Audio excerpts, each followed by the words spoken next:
terima kasih sudah menyempatkan waktunya untuk saya wawancara. Wawancara kali ini tentang pengambilan keputusan sebagai seorang kepala sekolah atau pimpinan, di mana ibu pasti pernah mengalami atau dihadapkan pada situasi antara benar dan benar atau benar dan salah. Nah, keduanya memiliki keputusan yang benar juga gitu. Nah, di sini ada beberapa pertanyaan yang ingin saya ajukan. Yang pertama, ibu langsung saja. Yang pertama, selama ini bagaimana ibu dapat mengidentifikasi kasus-kasus yang merupakan dilema etika atau bujukan moral? Ya, jadi selama saya itu tentunya banyak permasalahan yang bisa saya temukan, gitu ya. Baik itu permasalahan antara anak, kemudian anak menurut, siswa menurut, ataupun orang tua dan sekolah, ya seperti itu. Nah, tadi mengidentifikasi itu memang tidak begitu saja. Yang pertama tentunya saat permasalahan itu datang, kita analisa dulu dari berbagai macam sisi, gitu kan. Dan tentunya untuk menyimpulkan bahwa ini adalah tadi benar-benar atau benar salah yang tadi ya, apakah ini dilema apa tadi etika atau ya seperti itu. Tentunya kalau saya biasanya ada permasalahan seperti itu tidak begitu saja saya terima bahwa itu adalah satu permasalahan. Kalau memang jadi biasanya saya bertanya dulu kepada memang pihak-pihak yang berkaitan dengan masalah tersebut, gitu ya. Lalu kita identifikasi, oh ini masalah ini adalah masalah yang memang berkaitan dengan begini, yang harus diselesaikan dengan cara begini. Seperti itulah intinya gitu mengidentifikasi ini. Itu melakukan analisis lebih dahulu ya. Lanjut ya, Iya. Pertanyaan kedua. Nah, selama ini bagaimana ibu menjalankan pengambilan keputusan di sekolah ibu, terutama untuk kasus-kasus di mana ada dua kepentingan yang sama-sama benar atau sama-sama mengandung nilai kebaikan?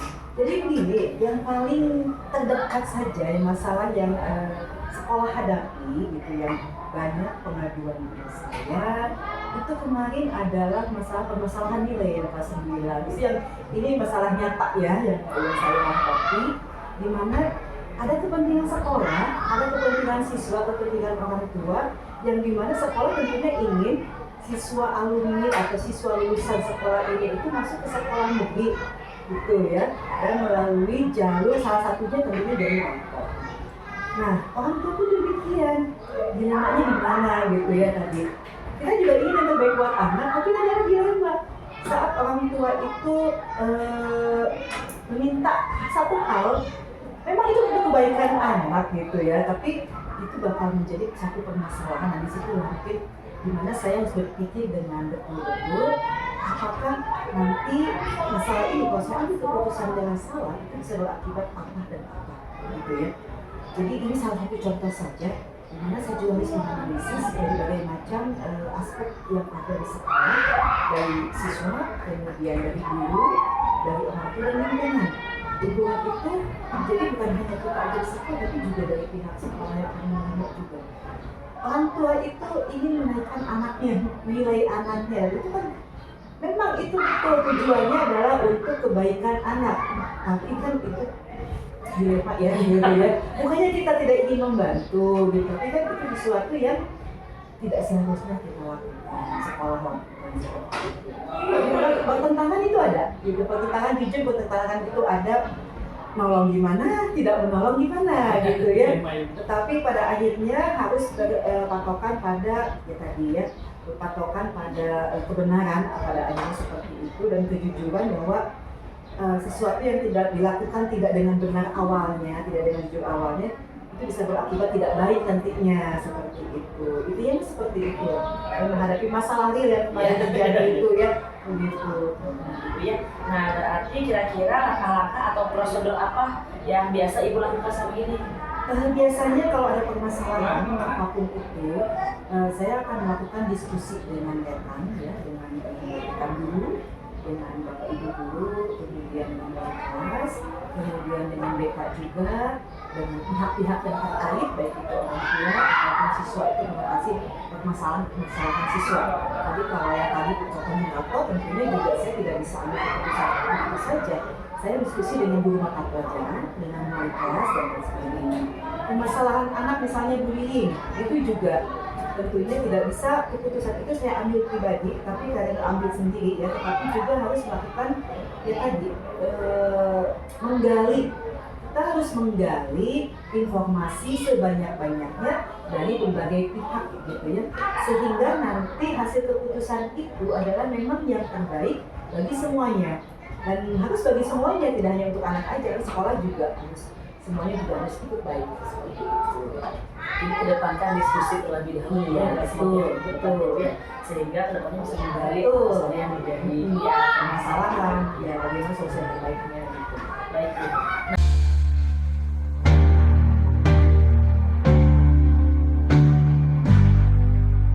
Hal apa saja yang selama ini Ibu anggap efektif dalam pengambilan keputusan pada kasus dilema etika tadi? Hal-hal efektif itu sebetulnya apa ya? Ya tadi ya. Jadi yang saya anggap bahwa itu adalah hal efektif dalam pengambilan keputusan, dan karena saya melakukan diskusi terlebih dahulu, saya melakukan analisa, kemudian diskusi, saya mempertimbangkan juga berbagai macam sisi gitu ya. Tidak ujuk-ujuk keputusannya pasti A, enggak juga seperti itu, dan mempertimbangkan berbagai hal, kemudian juga apa ya, untuk mencapai hasil yang terbaik itu juga ada kesepakatan juga di akhirnya, ada kesepakatan juga, dan akhirnya keputusan itu dibuat dengan berusaha untuk seadil-adilnya, intinya mah itu sih gitu ya, adil untuk semuanya gitu ya. Intinya berarti melakukan diskusi, analisis, dan sehingga terbentuk kesepakatan yang adil untuk semua pihak, tidak pernah Nah, gitu. Baik, hal apa saja sih Bu yang selama ini merupakan tantangan dalam pengambilan keputusan pada kasus-kasus dilema etika tersebut? Tantangannya apa ya? Ya dilema dalam ini ya, hati nurani. Oh iya, benar. Seperti itu. Tidak menolong bagaimana? Kalau menolong, contohnya mungkin dalam hal tadi ya, saya ingin anak-anak saya, lulusan sekolah saya ini banyak yang masuk ke sekolah negeri. Tapi satu sisi nilai rapotnya kurang.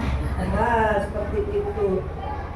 Jadi ingin menolong, tetapi tadi kan seperti itu. Orang tua datang ingin minta ditolong. Tapi kan itu kalau saya tolong, hati nurani saya mengatakan itu tidak boleh. Walaupun hati kecil saya juga mengatakan itu bisa membantu. Nah, seperti itu. Dilemanya memang itu ya. Awalnya kenapa disebut dilema? Nah, itu kan. Itulah dilema itu kan begitu ya. Namun pada akhirnya apapun itu kebenaran yang harus memang kita dahulukan gitu ya. Dan peraturan jangan lupa. Kita juga punya peraturan di situ. Karena kalau misalnya kita melakukan hal seperti itu, artinya sudah melanggar peraturan. Dan yang kena itu dampaknya sangat luas sekali. Bukan hanya sebagai pribadi saya kepala sekolah, tapi justru nama sekolah, nama baik sekolah, agar jadi sekolah itu yang bisa hancur-hancurnya. Nah, seperti itu yang harus kita pikirkan dalam mengambil satu keputusan. Jadi memang tidak mudah, banyak dari berbagai macam sisi yang harus kita pikirkan. Walaupun itu memang katakanlah tadi itu demi kebaikan, tapi tidak seperti itu. Tantangannya berarti yang selalu bertentangan hati nurani ya, sebenarnya itu sih. Seperti misalnya ini ada kasus anak kan, yang kemarin terjadi itu kan. Ini anak dipertahankan bagaimana? Tidak dipertahankan bagaimana? Itu kan dilema. Tapi pada akhirnya setelah melakukan diskusi, kemudian menggali berbagai macam informasi dari berbagai pihak ya, maka kalau memang itu jalan yang terbaik, bahwa anak tersebut kita lepaskan, anak tersebut sebaiknya anak tersebut itu belajar di tempat lain, di sekolah lain, maka itu ada yang terbaik buat beliau, buat anak tersebut ya. Yang cari yang terbaik ya Bu ya? Iya, yang terbaik buat anak. Iya, tapi satu yang kuncinya, jangan dengan kata-kata yang menyakitkan. Kata yang ya Iya, tidak mengandung negatif lah ya, jadi yang selalu membangun anaknya Iya. biar semangat ya. Nah. Baik, selanjutnya Bu ya, nah apakah Ibu memiliki sebuah tata kala atau jadwal tertentu dalam sebuah penyelesaian kasus dilema etika, atau apakah Ibu langsung menyelesaikan di tempat atau memiliki sebuah jadwal untuk menyelesaikannya? Nah, bentuk dan prosedurnya seperti apa? tergantung masalahnya ya, kalau masalahnya itu berat, tapi memang kebanyakan permasalahan yang saya selesaikan itu tidak saat itu saya selesaikan, karena ya tadi kembali lagi kita harus melihat dari berbagai macam sisi gitu ya. Kalau pimpinan itu kan begitu, nggak bisa satu sisi aja, ada kiri, ada kanan, ada depan, belakang, nah itu yang harus kita pikirkan gitu ya. Jadi untuk hal seperti itu ya tadi tidak bisa kita menentukan waktu juga tidak bisa. Tapi kalau memang semua sudah informasi sudah kita dapatkan, sudah jelas semuanya, ada kalau memang itu pertikaian misalnya antara siswa dengan siswa ataupun misalnya guru dengan siswa seperti itu, sudah ada pertemuan dan itu bisa beberapa kali pertemuan gitu ya, sudah ada titik terang permasalahan, barulah bisa diambil keputusan, sehingga keputusan itu tidak memberatkan salah satu pihak dan tidak menyebabkan rasa sakit hati ya, tidak juga merugikan salah satu pihak, tetapi keputusan itu betul-betul untuk kebaikan semuanya. Saya ya, jadi pimpinan itu bukan itu lagi, nggak bisa kita langsung ada masalah ya udah itu nggak bisa gitu. Tapi kita harus mendengar, kita harus mau mendengarkan dari berbagai macam pihak itu ya. Mendengarkan itu adalah kunci. Nah, ya itu juga adalah salah satu kunci, dan mengkomunikasikan dengan baik itu adalah kunci dalam menyelesaikan suatu masalah. Jadi intinya menganalisis terlebih dahulu. Iya, selalu harus itu. Jika kasus itu memang tidak bisa diselesaikan langsung gitu, berarti memang harus menganalisis dulu seluruh iya, ya. Ya, memang luar biasa menjadi pemimpin ya. Harus itu. Baik Bu.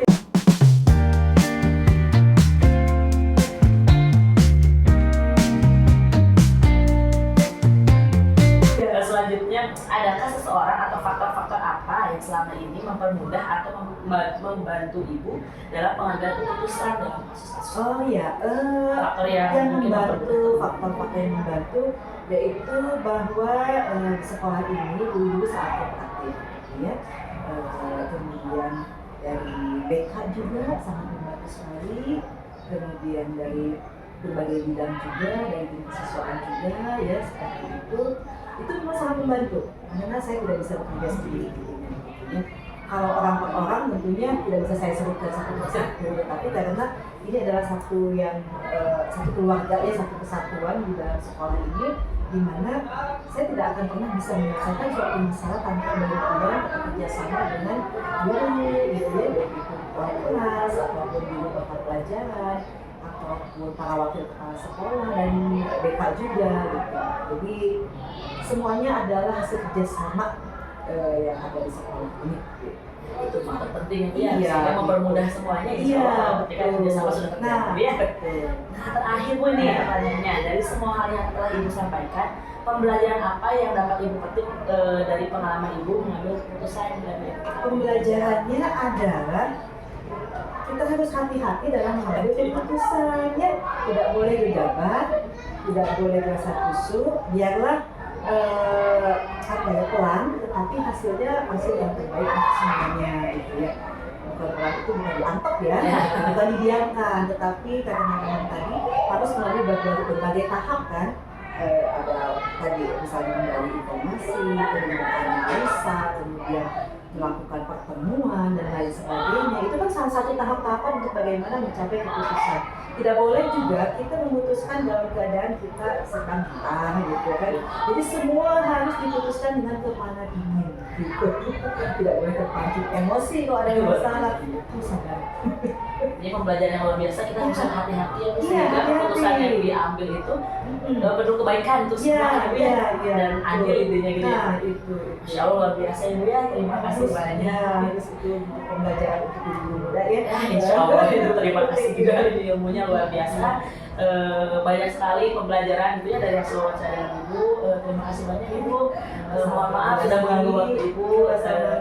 Ya semoga Ibu sehat gitu ya terusnya. Mudah-mudahan durasi juga sukses ya dalam perjalanan menjadi guru penggeraknya dan bisa bermanfaat ilmunya untuk kita semuanya ada di sekolah ini. Ya Ibu, Insya Allah Ibu ya, terima kasih banyak Sama-sama ya. Ya, terima kasih ya, terima kasih.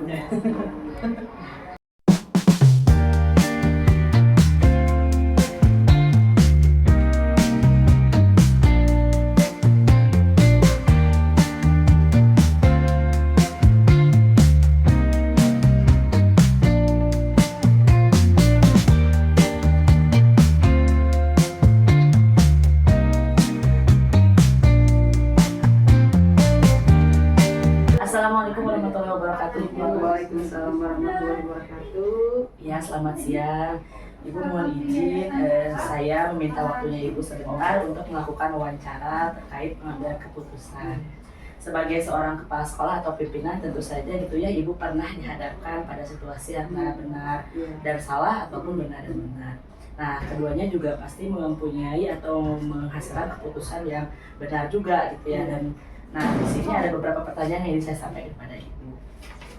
Pertanyaan pertama ya Bu ya, selama ini bagaimana Ibu dapat mengidentifikasi kasus-kasus yang merupakan dilema etika atau rujukan moral? Ya, yang pertama saya lihat dulu sumbernya seperti apa, kemudian apakah itu termasuk dilema atau rujukan moral. Identifikasi dulu sumbernya bagaimana, fakta dan dakwaan seperti apa, baru nanti bisa disimpulkan oh ini masuk ke dilema etika atau ke rujukan moral. Oke. Baik, terima kasih Bu. Nah, pertanyaan kedua ya Bu ya, selama ini bagaimana Ibu menjalankan pengambilan keputusan di sekolah Ibu, terutama untuk kasus-kasus di mana ada dua kepentingan yang sama-sama benar atau sama-sama mengandung nilai kebajikan? Yang pertama, kalau memang betul dua-duanya betul, benar gitu ya, artinya saya akan lihat dulu di mana banyak kemanfaatan yang kita bisa dapat gitu.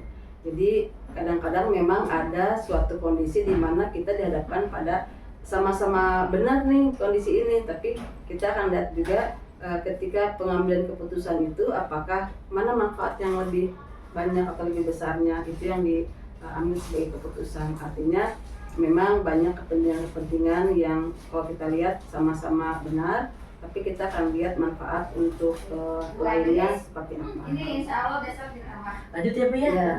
Langkah-langkah atau prosedur seperti apa sih yang biasa Ibu lakukan selama ini untuk pengambilan keputusan tadi? Pertama, identifikasi masalah. Jadi kita akan lihat ini prosesnya apakah dia dilema etika atau misalkan tadi apa rujukan moral gitu ya, identifikasi dulu. Yang kedua, pastinya saya akan mengumpulkan data dan fakta seperti apa di lapangan. Yang ketiganya, nanti kita lihat kemanfaatan yang tadi saya sampaikan. Yang keempat, saya juga akan introspeksi diri bahwa apakah pengambilan keputusan yang akan saya ambil itu akan maslahat untuk semuanya. Jadi memang saya akan lihat juga dari semua sisi tersebut, sampai saya akan juga melihat itu pada diri saya juga gitu ya, bagaimana saya juga menanggapi kasus-kasus yang ada. Oke, baik. Jadi ada juga proses introspeksi itu perlu juga. Introspeksi, Ya, khawatir berat ke A atau B walaupun memang sama-sama benar gitu.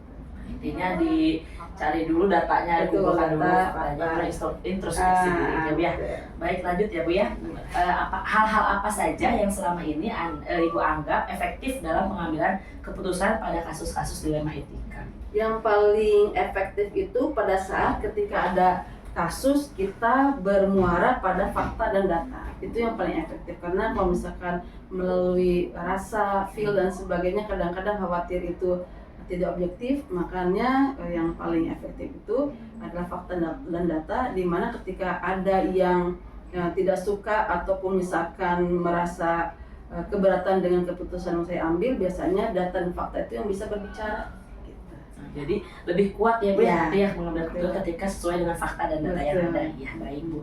Nah, kemudian hal-hal apa saja sih Bu yang selama ini merupakan tantangan dalam pengambilan keputusan pada kasus-kasus dilema etika yang Ibu alami? Tantangan itu banyak.